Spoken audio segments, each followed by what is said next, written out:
maanta oo bishu tahay 23 bishii afraad oo maalin khamiisa waxaan shirkii ugu dambeeyay aan la yeelnaadanahay guddigii maareynta iyo kahortagga aafadani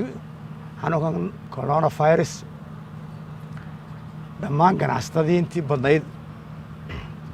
ee ka shaqaynaysay jaadka oo muddo badan ay noo socotay wada tashi noo socday oon ka wada tashanaynay sidii xanuunkan maanta la wada ogyahay dhibaatadiisa looga hortegi lahaa qaadkuna la isla gartay inuu ka mid yahay waxyaabaha dadka isku keenaya ama bulshada soo ururinaya ama maaragtay taabashadii lagu kala qaadaya xanuunkan ee laga dagaalamayo kow ka ah oo dadkii mar walba ay dee baalkaas taabashadiisii iibkiisii dee boqolaal qof ay wada taabanayaan hal qof oo xanuunkaa qabaana uu intaa oo qof u sarayn karayo shirkan oo ahaa shirkii saddexaad ahaa runtii waxay muujiyeen runtii wadaniyad weyn bay muujiyeen guddiga ragga ganacsatada noo yimiday qaadka ganacsada waxay nala garteen in maanta ay wax walba ka muhiimsan tahay in la badbaadiyo nafaha ummadda reer somalilan iyaga naftooda nafta carruurtooda nafta ehelkooda nafta dhammaan reer somaliland oo dhan intii ilaahay ka sukaysay wixii la badbaadin karo la badbaadiyeyna way nala garteen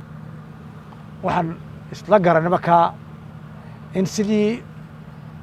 dhulkii kale ee mujtamac isku imanayba loo joojiyey ee ila masaajid la yidhi jamaca hala joojiyo iskuullada yaa la isku iman la yidhi in iyadana maanta waxaan isla go'aansannay oy nala qaateen runtii oyna kuna mahadsan yihiin in qaadkii ganacsigiisii muddo 25 maalmooda oo ka bilaabanta maalinta axadda oo bishu tahay 26 ilaa 21 bisha shanaad oo ah 2 cisho ka hor ciidda muddo 25 maalmooda inaanan jaad somaliland laga ganacsan lana keeni karin ayaan isla qaadan runtii waxaan markaa leenahay dhammaan maamulada gobollada iyo degmooyinka iyo dhammaan ciidamada kala duwan ee amniga somaliland ka laga bilaabo maalinta axadda cidkii lagu arko inay jaad ganacsi soo gelinayso ama jaad soo gelinayso nuucu doono ahaadee dalka soo gelinayso waxaad ku amran yihiin ama la farayaa in gaadiidka iyo jaadka gaadiidkana hanti qarniyo ay la wareegaan jaadkana maalintaa laga bilaabo in la gubo oo aanan dalka ku soo gelin sharci darro ku soo gelin cidda wadatana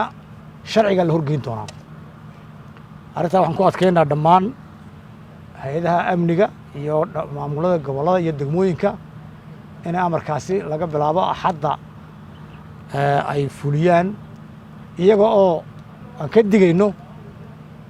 maadaamay dadkii ka ganacsatada jaadka ay nala qaateen runtii aad iyo aadnaan ugu mahadnaqayno runtii cidda kale ee waxaa wax ka hoos bilowdaa wixii dhibaato soo gaadho iyagaa isku qaba hadhowraya laga iyana ka maartay ka calaacalin sharciga la horgeynayo shayga uu hadhow gaadidu hadduu ku keenaba khasaarahaasi saas ku qabi doona marka waxaan leenahay ummadda reer somaliland meela joogtaba waxaan isla garanay ganacsatadaasi inaan ka wada shaqayno sidii looga wada hortegi lahaa qudhooda oo farsamo ahaan xukuumadda keliya maaha fulinta kuma eka waxay nala qaateen ganacsatadaasi inay weliba bishaa ay diyaar u yihiin ama 25 maalmood inay diyaar u yihiin inay nagala howlgalaan si halsii loo joojin lahaa markaa shacabka reer somaliland meel kastoo joogaanna waxaan ka codsanaynaa dee haddaan inagu wada qaadanno in wax xanuun baankani dhib nagu yahay inuu qof walba jaadka iska daayo 25 maalmood oo haddii dee la waayo qofkii cunaya la waayo kii keenayna la heli maayo marka waxaan leeyahay ummadda shacabka reer somaliland dhammaan meelu joogaba askar ha wada noqdaan ha laga hortago 25 maalmood jaad dambe oo dalka soo gala iyadoo ay tahay danteenna oo aan ku wada badbaadinayno lafeena ku badbaadinayno inagoo ilaahay la kaashanayna